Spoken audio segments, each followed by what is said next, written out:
20, pero en verdad crea varias satisfacciones. Ojalá a algunos les guste para poder encontrar con el viaje en posgrado.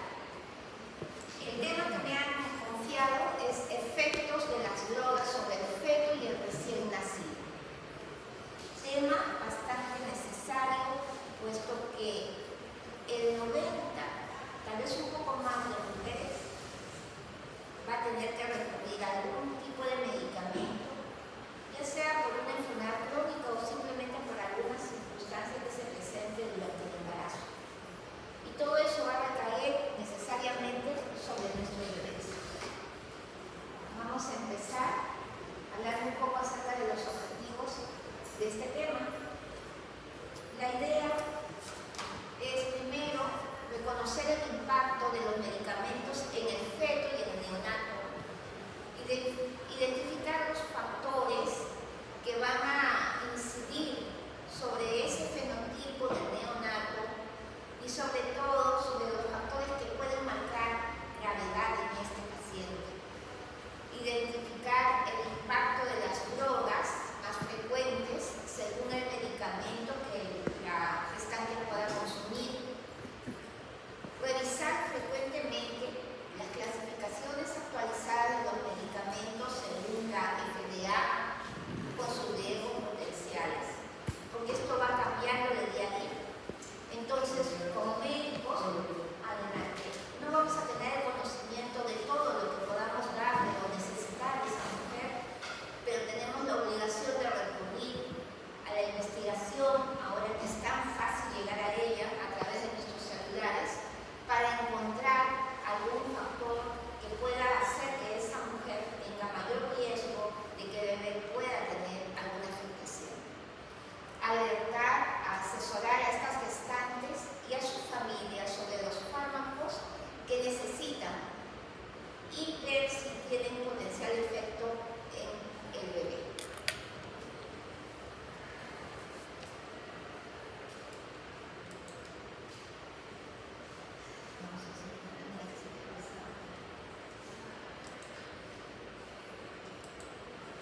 Entonces, vamos a tomar algunas definiciones para acordarnos de ellas y tenerlas claras, ¿no?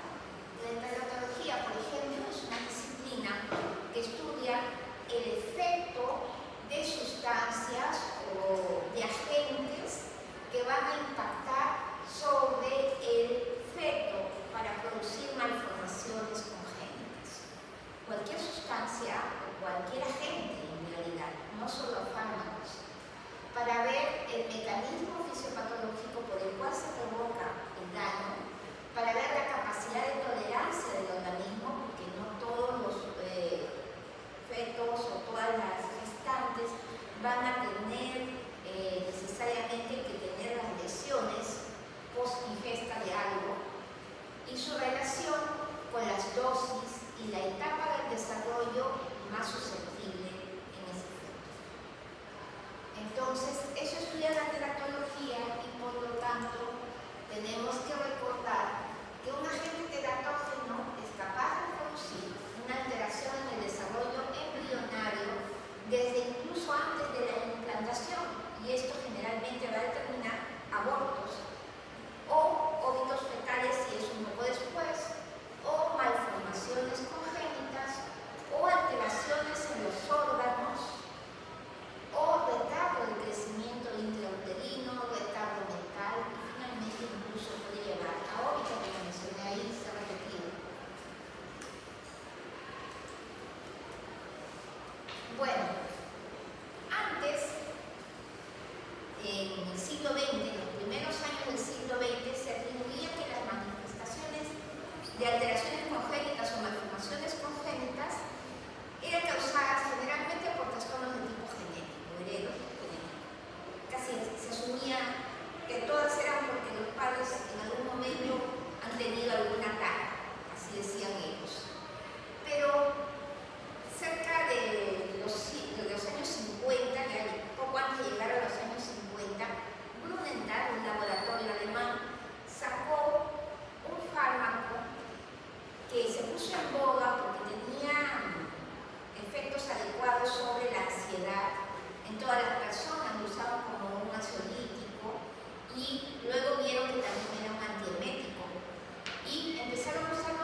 su potencial efecto terapéutico.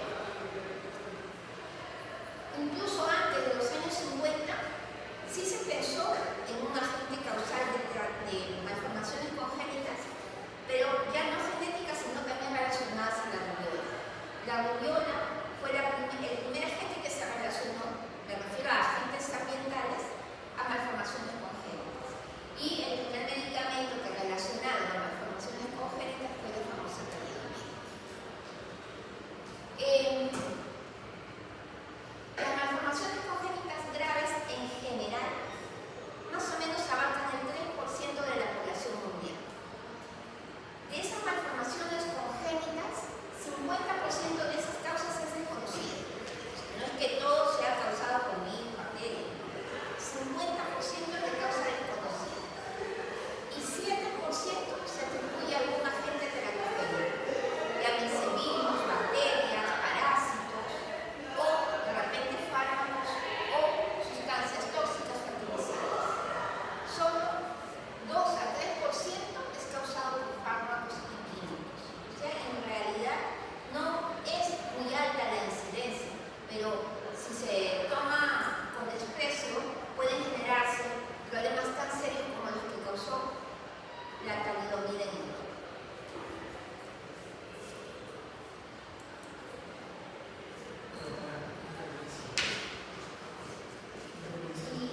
El problema y el impacto básicamente de las drogas durante la gestación es que pues, prácticamente el 100% de mujeres en algún momento hemos recibido drogas durante la gestación. Hablo de drogas consentidas, hablo de fármacos, ¿no? ¿Quién no toma un Panadol para una cefalea? ¿Quién no toma un Gravol para la hiperemesis, el oplacetrón, que ahora está usándose tanto? En algún momento se toma. O de repente, una mujer de 15, 16 años estresada, se aflora un acné severo, podemos haber puesto prednisona en la cara. Entonces, la farmacología en una gestante es bastante frecuente. Hay estudios que hablan del 40, hay estudios que hablan hasta del 90% de mujeres que reciben en algún momento de su gestación medicamentos. Recordar también que hay un gran aumento de gestantes de más edad. Hoy las mujeres solemos tener hijos pasados los 30, ¿no? Y eso incluye que se despierten en las mujeres enfermedades de tipo crónico, trastornos metabólicos, inmunológicos, como el lupus, como hasta, por ejemplo, miastenias, problemas de todo tipo que se presentan generalmente en la adultez, ¿no? Entonces, en esa etapa de la vida recién empezamos nosotros a tener bebés. Entonces, el impacto de estas enfermedades en el bebé, no solamente por la propia enfermedad, sino por los medicamentos que solemos usar. Hay mujeres que se embarazan aún en condiciones en las que antes era imposible pensar en quedar embarazada, ¿no?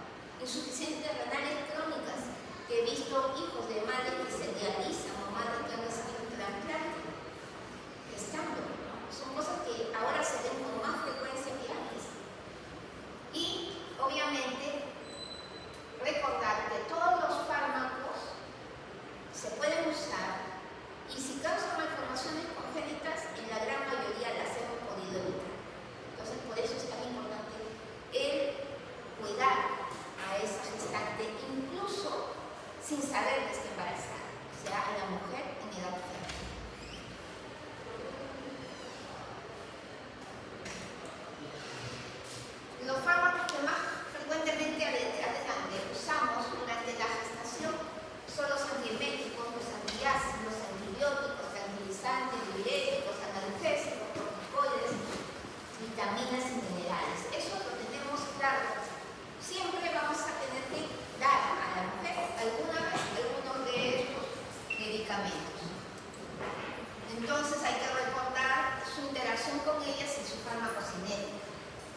si la persona necesita.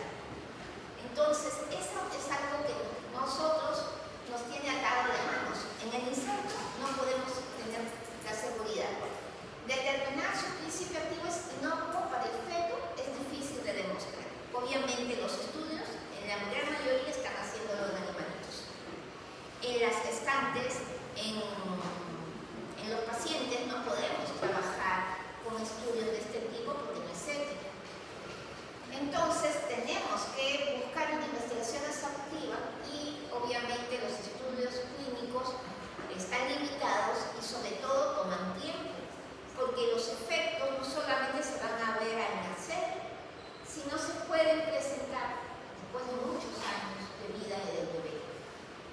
Por ejemplo, los corticoides que usamos en las mujeres para maduración del pulmón fetal, ¿qué impacto tienen en el neurodesarrollo del niño? Se dice que la beta-metasona tiene menor impacto que la dexametasona, es un ejemplo. Y las manifestaciones de esos trastornos de migración a los que se les atribuye no se dan a los 2 meses ni al mes, sino después 2 o 3 años de vida, ¿no? Entonces, ese es el principal problema, que hay que seguir a los pacientes por mucho tiempo. Entonces, dentro de los teratogénicos hay físicos, químicos y biológicos. Dentro de los físicos tendremos que hacer un alto para hablar de las agentes ionizantes, radioterápicos, algunas de esas yodo radioactivo, por ejemplo. Entre los químicos vamos a destacar la acción de los fármacos, no vamos a hablar de las drogas ilícitas. Y vamos a hablar un poco acerca de las vacunas, ¿no? Los microorganismos transplacentarios hoy no son nuestro tema como efecto terapéutico. Entonces, ¿cuáles son nuestro tema? Agentes ionizantes, fármacos y vacunas. No se asusten, no vamos a tratarlo de forma específica porque lo vamos a ver en los libros y ahora en nuestro pequeño celular. Ya le digo a los chicos, ahí lo tienen todo, pero tienen que saber cuáles son los buscadores adecuados, ¿no? Obviamente no vamos a ir a Medigráfico, tenemos que buscar buscadores que tengan que ver con nuestra disciplina.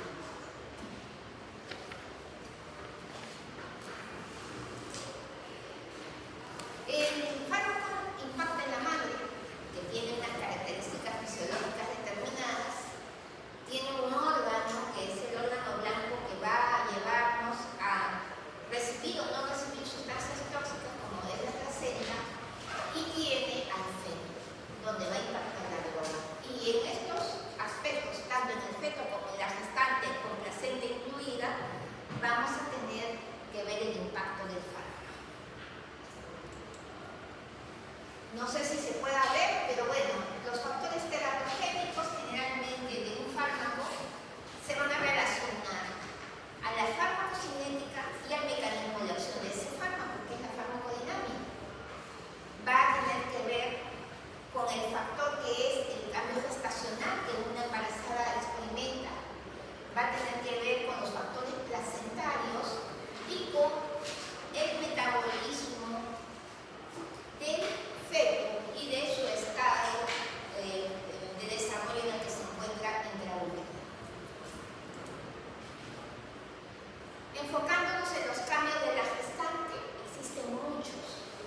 Unos actúan disminuyendo el potencial efecto de transporte de la droga y otros actúan aumentando el transporte de la droga. Pero todos esos efectos son bastante complejos, interactúan de manera positiva y negativa. Un ejemplo, por ejemplo, es la disminución de la motilidad gastrointestinal que lleva a que la droga pueda ser más absorbida.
incremento del gasto cardíaco y del flujo sistémico hace que la distribución en los tejidos sea mayor, y uno de los tejidos es la placenta.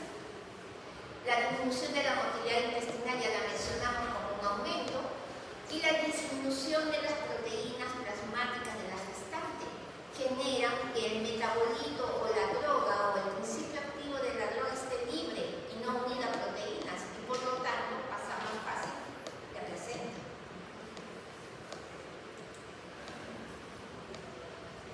En cuanto a la barrera placentaria, recordar que tiene funciones, como ya les mencioné, de metabolismo, transporte de gases y nutrientes, tiene de hecho un factor hormonal importante,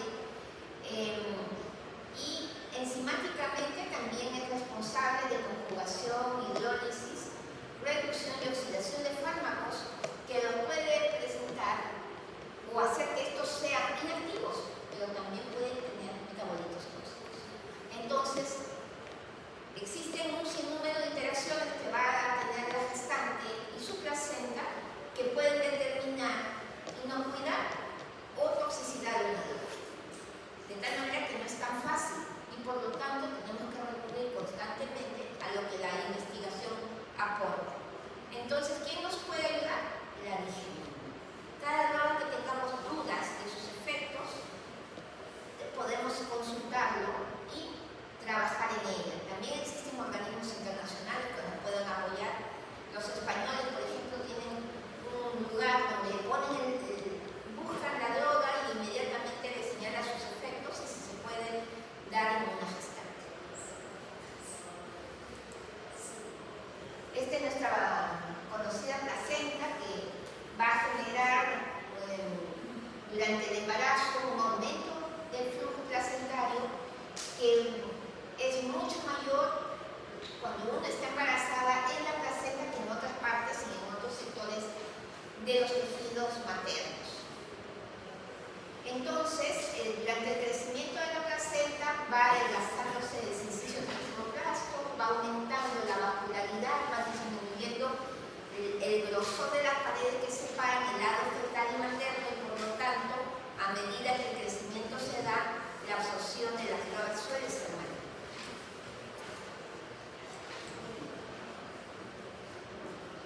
Respecto a los fármacos, también tenemos que ver la interacción de estos, la forma en que cada fármaco se puede transportar, y ojo que la gran mayoría de los fármacos tienen transporte por difusión, de tal manera que rápidamente pueden llegar a placenta. También puede haber mecanismos de arrastre de solventes, ¿no? Lo que llamamos el transporte facilitado, usando como ejemplo lisina u otros oligosacáridos que van a favorecer el ingreso de moléculas. Transporte activo usando la bomba sodio-potasio tepeasa, pinocitosis, que va a transportar grandes moléculas, y todo esto pues obviamente hace que según el tipo de droga el transporte sea mayor o menor. Y también hay que reconocer que existen factores que favorecen la depuración placentaria, es decir, que la droga vaya más fácilmente al feto. Por ejemplo, la liposolubilidad. Una droga liposoluble va a llegar más fácilmente al feto,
episodios de cianosis por hipertensión pulmonar. Entonces, el impacto de una droga que se consumió a finales de la gestación puede afectar al neonato.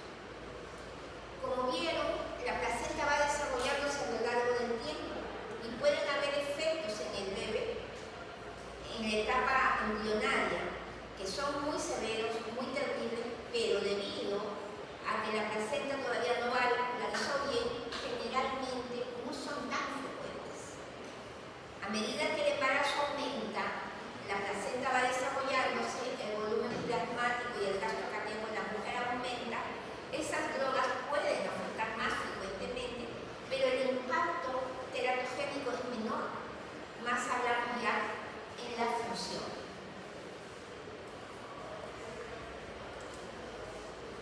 Y ahí está, para recordar, esto es un cuadrito que lo tienen fácilmente en el internet.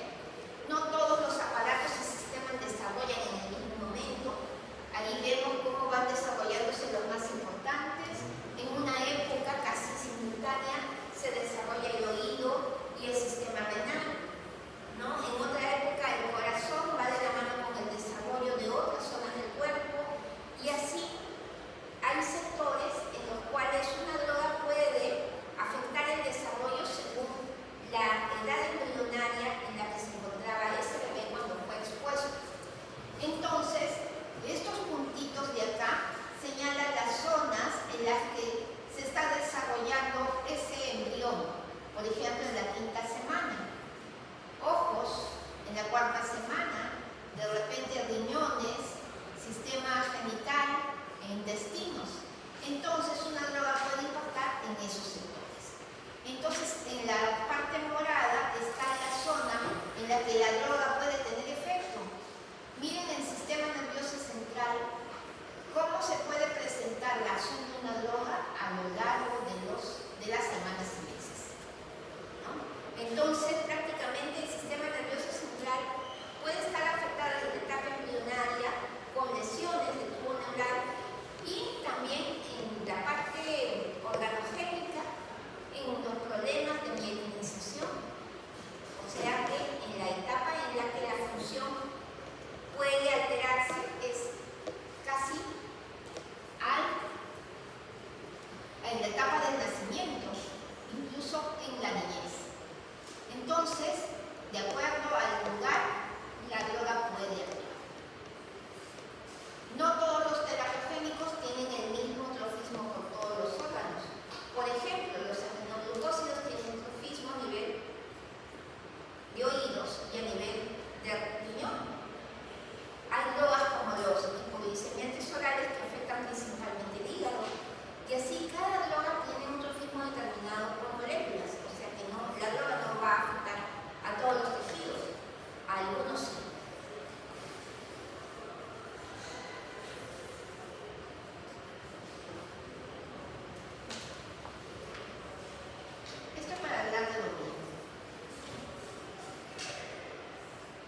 Y recordar que el órgano que se compromete en el feto es el que es el más vulnerable, el que está en desarrollo. Entonces, para resumir, los factores que determinan el resultado del teratógeno es la habilidad para cruzar la placenta, el periodo susceptible durante la gestación, la especificidad del agente teratógenico, el estadio del desarrollo embrionario en el que se encuentra el feto, nivel de exposición, tiempo y vía de administración, absorción, niveles séricos maternos, unión a la proteína, liposolubilidad, carga iónica, clearance materno y determinantes genéticos maternos y del feto, al variar la capacidad que tiene para desintoxicar. Entonces, eso es un resumen de todo lo que interviene en el metabolismo lineal. En 1979, la Food and Drug Administration, la FDA, establece una clasificación de los fármacos según su seguridad en el embarazo, a raíz de la tragedia que ya hemos mencionado. Y existen varias clasificaciones, pero esta es la que resume lo más importante. Clasificamos en categorías A, B, C, D y X. La categoría A también tiene subdivisiones, 1, 2 y 3, pero lo cierto es que la A se refiere a todas esas drogas que no han demostrado, ni en el campo clínico con animales, ni en el campo clínico con pacientes, ni en el campo de la investigación con animales, algún efecto en el feto. Y pueden ser usadas libremente. Ahí hablamos de vitaminas, de oligoelementos, ¿no? El ejemplo del ácido fólico. Todos este tipo de drogas que suelen permitirse a la embarazada están en ese grupo. Las drogas de riesgo B son aquellas que los estudios animales no han demostrado nada, pero aún faltan estudios completos en el campo clínico. Y ahí están generalmente la mayoría de antibióticos. Se usan todos, hay que tener observación y hay que tener cuidado, y tendremos que tener algunas consideraciones para usarlos en gestantes, pero se usan con tranquilidad. En la categoría C son aquellos que en realidad no puede descartarse ningún riesgo fetal, no se puede decir o poner las manos al fuego por ellos. Algunos antibióticos como la micacina, por ejemplo, la ciprofloxacina, las tetraciplinas están en este grupo. En la categoría D hay indicios de riesgo fetal. Por ejemplo, drogas como las benzodiazepinas, el alprazolam, tegretol, o sea, las carbamazepinas, son drogas que sí se han visto algún efecto. Pero si tú pones en la balanza que una mujer esté en estado convulsivo o que tenga niños con algún tipo de malformación y no tienes otra alternativa porque sus convulsiones son refractarias y solo se usa eso, tendrás que poner en la balanza, ¿no?, el riesgo y el beneficio. Entonces esas son las categorías D. Y la X es la que definitivamente está contraindicada. Ahí estamos hablando de antineoplásicos, de antimetabolitos, de yodo radioactivo, en fin, de una serie de medicamentos que definitivamente están prohibidos. Antiglicemiantes orales, por ejemplo. Lo que no están prohibidos entonces son los elementos que tienen gran peso molecular. Las conclusiones que sacamos de esto es que la mayoría de drogas cruzan la placenta. Eso hay que tenerlo claro. Los iones orgánicos grandes no cruzan la placenta. Por ejemplo, lo que ya he mencionado también, heparina e insulina. La potencialidad teratogénica de los fármacos debe condicionar la aplicación de medidas de prevención de teratogénesis asociada a medicamentos. Y el asesoramiento a pacientes expuestas a los fármacos tiene que ir justo y junto con la receta. Entonces, dentro de las recomendaciones que se dan para usar medicamentos en gestantes, tenemos que recordar y considerar a toda mujer en edad fértil como embarazada. Preguntar siempre la menarquia, decir, muchas ni siquiera saben si están gestando y ya le estás indicando un retinoide, por ejemplo,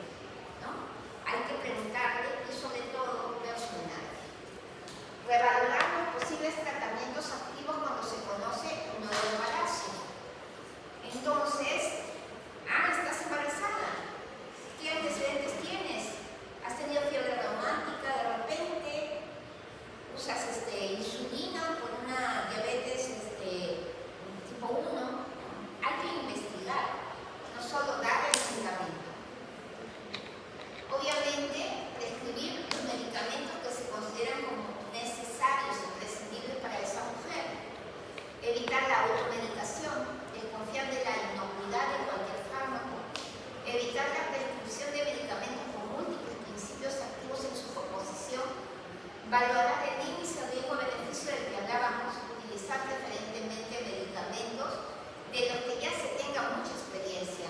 Las cosas nuevas todavía no podemos trabajar en gestantes. Evitar el uso de fármacos de reciente comercialización. Utilizar la menor dosis terapéutica posible y el menor tiempo posible. Considerar los cambios de la farmacocinética de los fármacos que aparecen durante el embarazo y tras el parto. Y asumir que las características farmacocinéticas y dinámicas del feto no tienen por qué coincidir con las de la madre. Cada uno es diferente.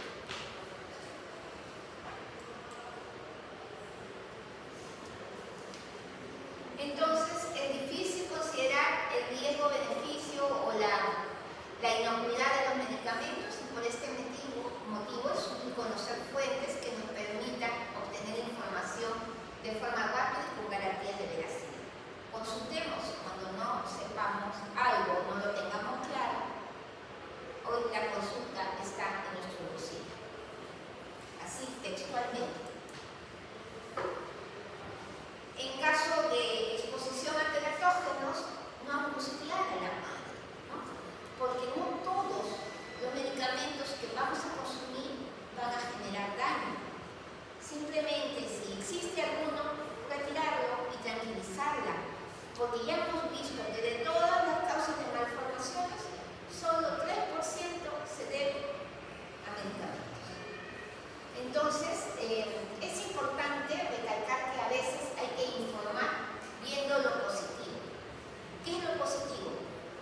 Que el 97% de los niños de malformaciones congénitas no tienen que ver con medicamentos.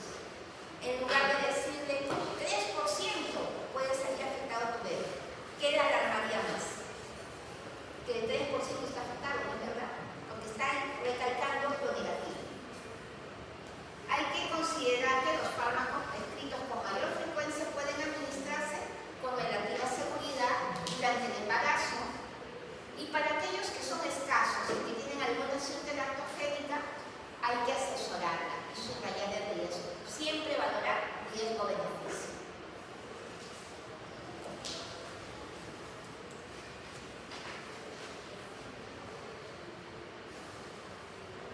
Entonces, el principal momento en el cual el medicamento puede dañar severamente, como les mencioné, es en la etapa embrionaria.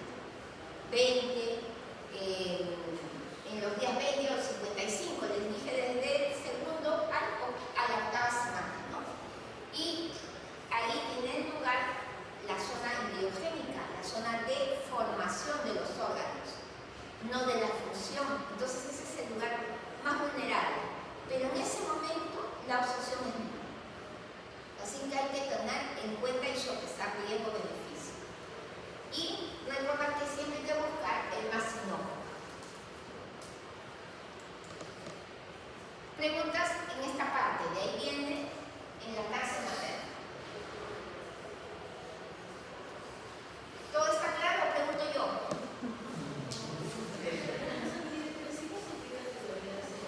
¿Cómo? Están en categoría C.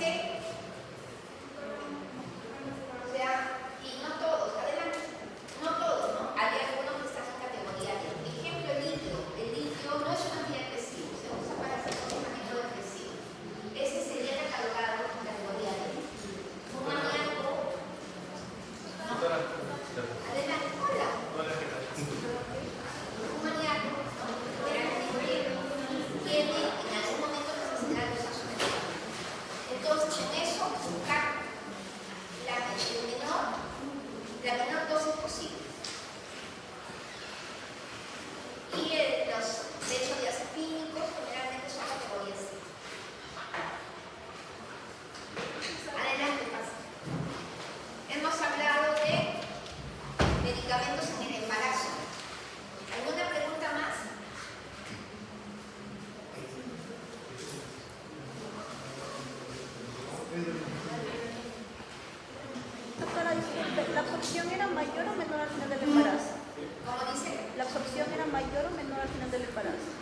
No te escucho. La absorción. ¿Era mayor o menor al final del embarazo? La absorción es mayor, porque durante el embarazo, estamos hablando de la absorción intestinal, cuando un medicamento es vía oral, ¿no? El tránsito intestinal y el vaciamiento gástrico es menor, por lo tanto el medicamento está más tiempo en el tubo digestivo y la absorción es mayor. Gracias. Y si ustedes vieron la fotito de la gestante que estaba con el feto, la lista de lo que absorbe es más larga que la lista de lo que disminuye. Porque no es solamente, algunos metabolitos se eliminan rápido, pero si ustedes ponen en la balanza, por eso se dice la absorción, el que llega a la placenta y al feto es más factible. A pesar de que existen factores que disminuyen, si lo ponen en una balanza siempre son mayores los factores que hacen que el fármaco llegue al bebé.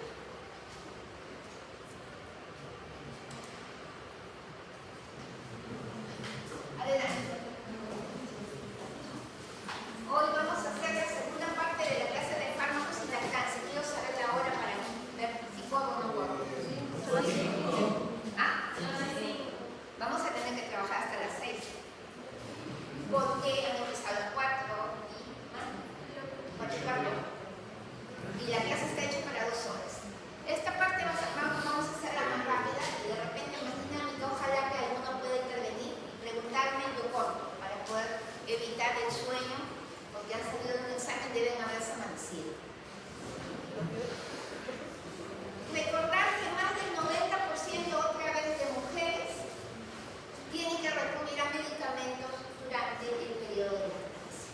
La posibilidad teórica de que los bebés sean afectados por ello hace que muchas mujeres abandonen la lactancia. Y si nosotros somos personal de salud, tenemos que valorar la lactancia materna. Simplemente porque es lo natural. Es como tener a una persona, ¿no? Y buscas siempre lo natural, porque lo natural está de acuerdo a nuestra necesidad. Lo artificial puede generar daño. Entonces, si es lo natural, tenemos que buscar defender. Es necesario entender que la mayoría, lo que ocurre con la gestante pasa con la lactancia. Las drogas, cuando uno abre el inserto que dice, no hay estudios suficientes en esta etapa. Se usa en niños a partir de los 2 años, pero no porque sea tóxico, sino porque no hay estudios. Se lavan las manos los laboratorios, ¿no? Ese es el tema. Entonces, muchas veces, adelante.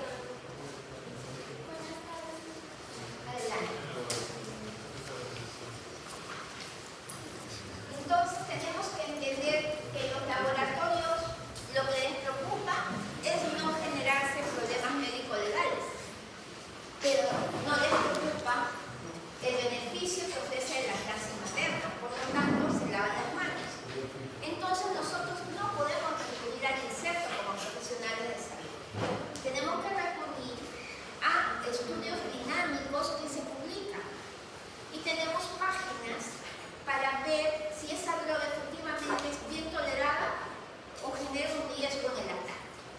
Entonces existen páginas que ya se las voy a dar para que ustedes en sus células, cuando tengan una gestante tomando, por ejemplo, un antihipertensivo, vean si es o no compatible con su lactancia.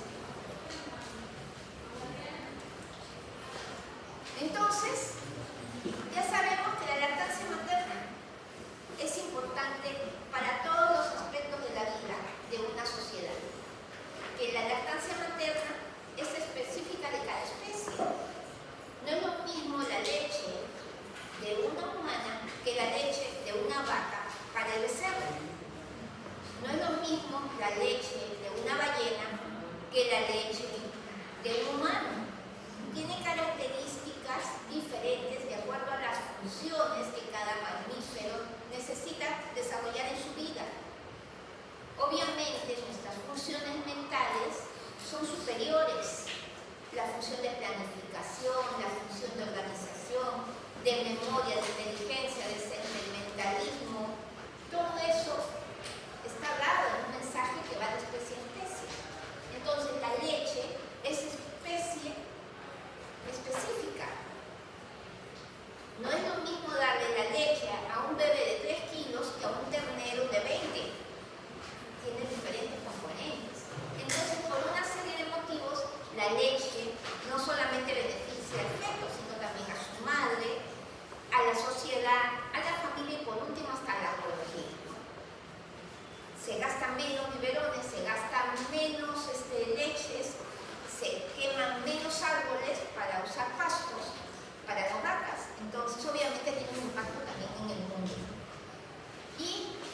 llega menos.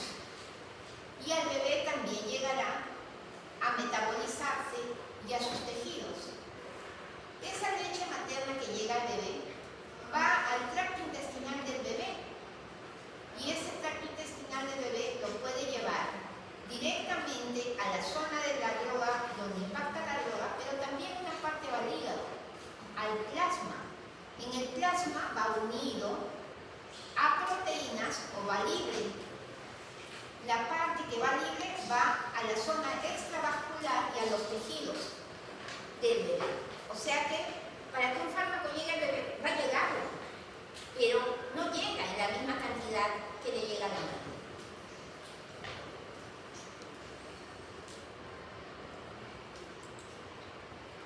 Entonces hay factores que van a hacer que un fármaco llegue o más o llegue menos.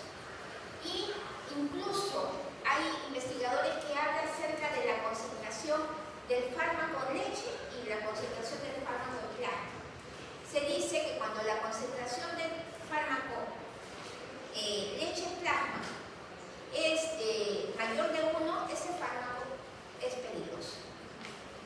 Entonces, el balance es, si el fármaco está unido a proteínas, obviamente la fracción libre es menor, va a llegar menos a la leche.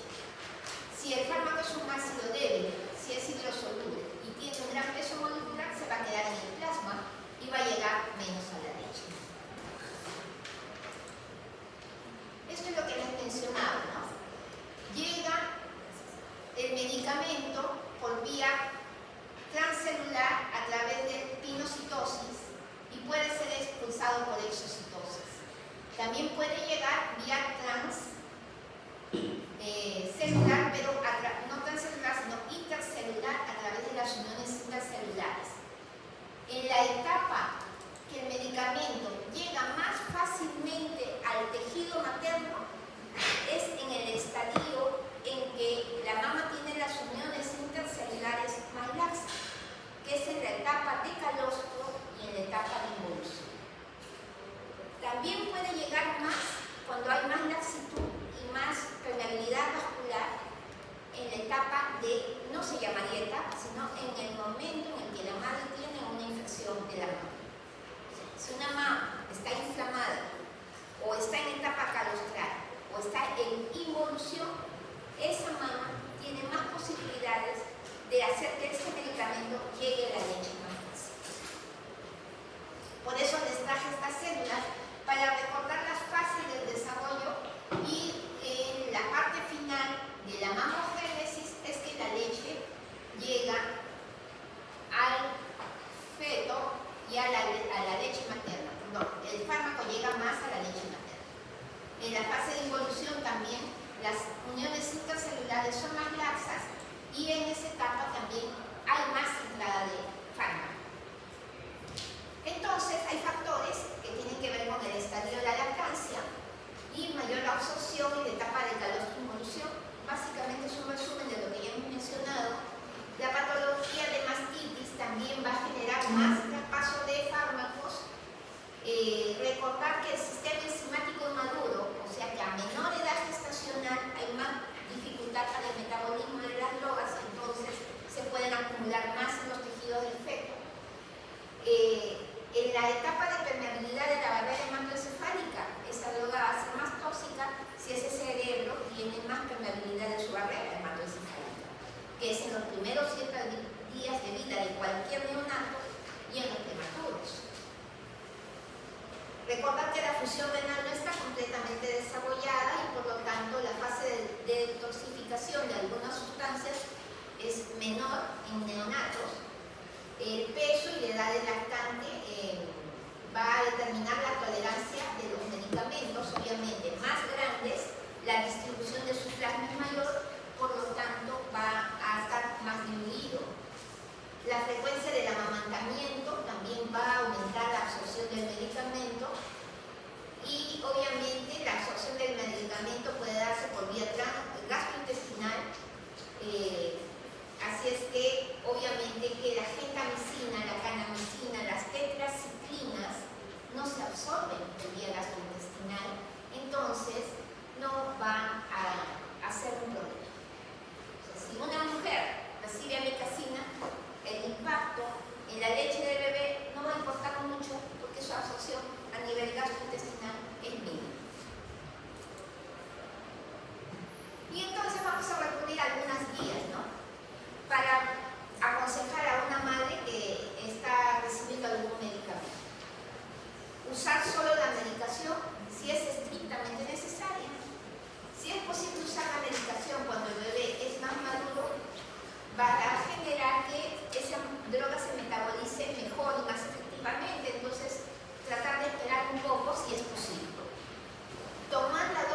al peso, si es macrosómico, si es de peso normal, si es bajo peso.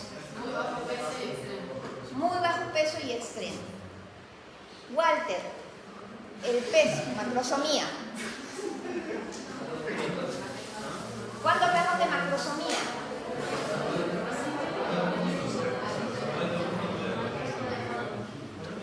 Hay que tener claro los límites. 4 kilos o más macrosómicos. 3,999 normal. 2,500 a 3,999 peso normal. Peso normal. Bajo peso, doctora, bajo peso, disculpe su nombre. Tiara. Bajo peso, menor de 2.500. Muy bajo peso, 1.500. ¿No? Muy bajo peso, menos de 1.500. Extremadamente bajo peso, menos de 1.000. Y ahí cambiamos según los libros. Menos de 500 y hablamos de diminutos, ¿no? Algunos dicen menos de 700 según la bibliografía. Pero en nuestro medio generalmente el nivel de sobrevida está alrededor de los 600 gramos. Menos de 600 sí han logrado salir con graves problemas pequeños de edad gestacional. Pero no solamente la clasificación puede estar basada en peso. Si bien es la que más se usa para clasificar y dar tratamiento, no es la única ni es la mejor. Entonces tenemos otra manera de clasificar.